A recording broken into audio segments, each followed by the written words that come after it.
como estamos iniciando año, también es importante resaltar esos retos que vienen para este 2026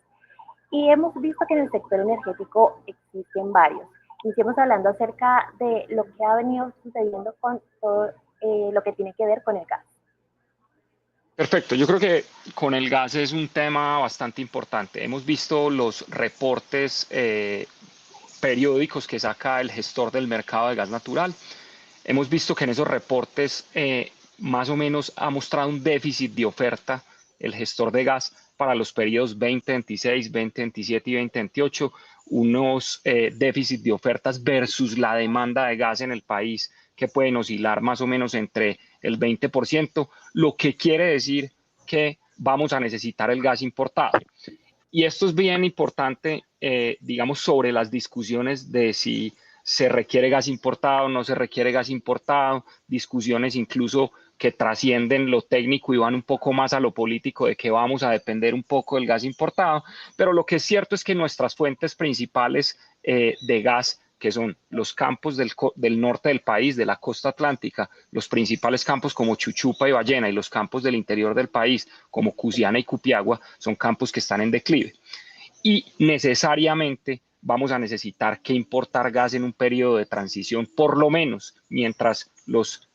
proyectos offshore entran en operación, que lo que hemos visto con Ecopetrol y sus partners en los joint ventures para los cuales se ha asociado para desarrollar estos proyectos offshore, más o menos están entrando entre 2028 en la fecha más,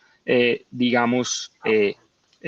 conservadora posible y en la fecha, digamos, más arriesgada posible, más o menos en el 2030.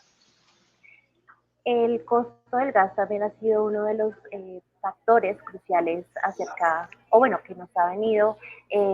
siendo uno de los impactos mayoritariamente para todas las personas que están consumiendo el gas. El tema de tarifas, el tema de costos también va a ser importante y clave para este 2026. Va a ser determinante, Lady. Primero, nosotros ya vimos cómo en el primer semestre del año 2025, empresas que operan el gas distribuido a hogares en el interior del país, como Vanti, tuvieron que hacer un alza de más o menos el 35% de sus tarifas porque sus contratos de gas se expusieron al gas importado. Independientemente de la salida jurídica que haya tenido esto con las sanciones que recibió Vanti a partir de la Superintendencia de Servicios Públicos Domiciliarios, que le tocó devolver ese cobro, el gas importado es un recurso mucho más costoso que el gas nacional.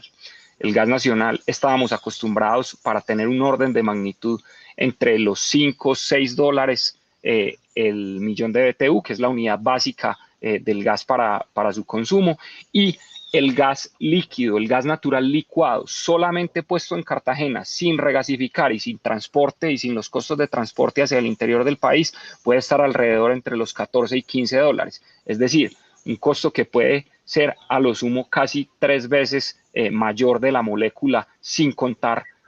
digamos, el transporte de este recurso hacia el interior del país.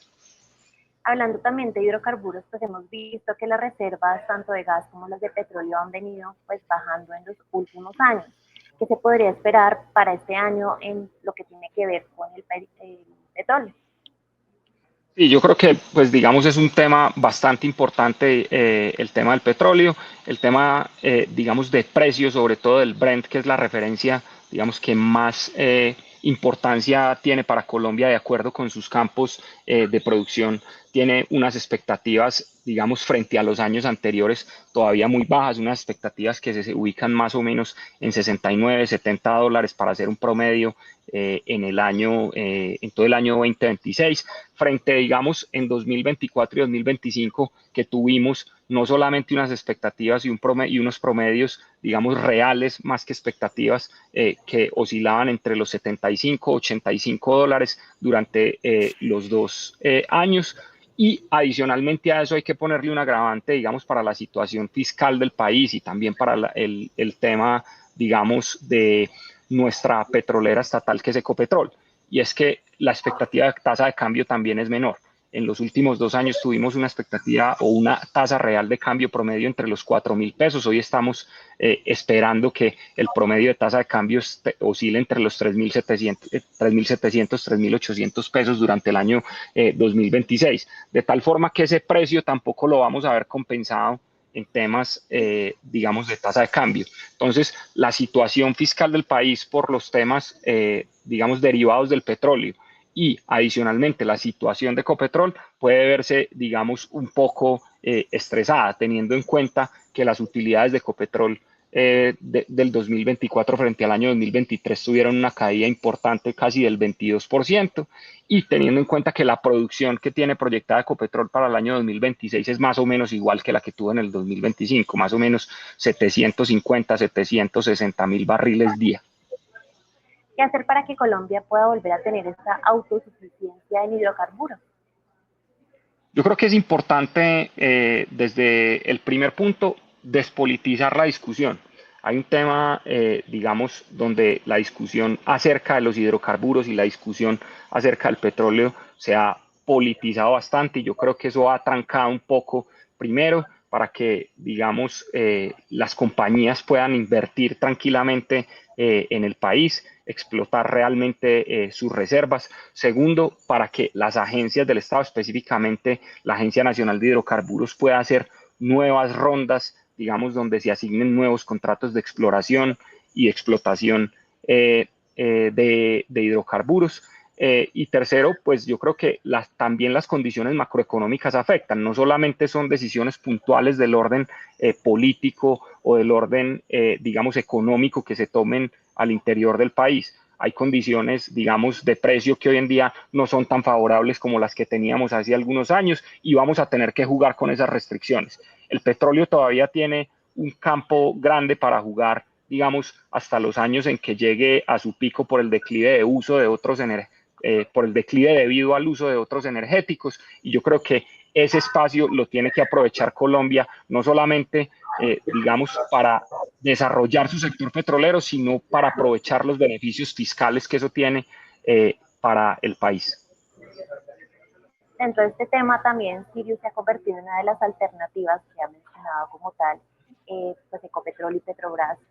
sobre estas 6 cerca de terapias cúbicos que se podrían entregar al país. ¿Esto podría ayudar a solucionar la situación del gas en Colombia? Claro que ayuda, pero tiene unas restricciones importantes. No podemos perder, digamos, la noción real que tenemos de ese punto, y la noción real que tenemos de la situación concreta del gas es la siguiente. Ya habíamos hablado un poco de ese déficit de oferta que nos ha señalado el gestor del mercado, que es más o menos de un 20% para los próximos 3 años, 2026, 2027 y 2028. Ese déficit de oferta lo vamos a tener que atacar hoy, ya, y Sirius y los demás desarrollos offshore que tiene Ecopetrol no están para hoy. Los desarrollos en el escenario, digamos, en el mejor escenario posible, estarían listos para producción comercial en el año 2028, sin contar el desarrollo de la infraestructura de transporte desde los campos offshore hasta, digamos, el punto de compresión o el punto de transporte en tierra que se requiere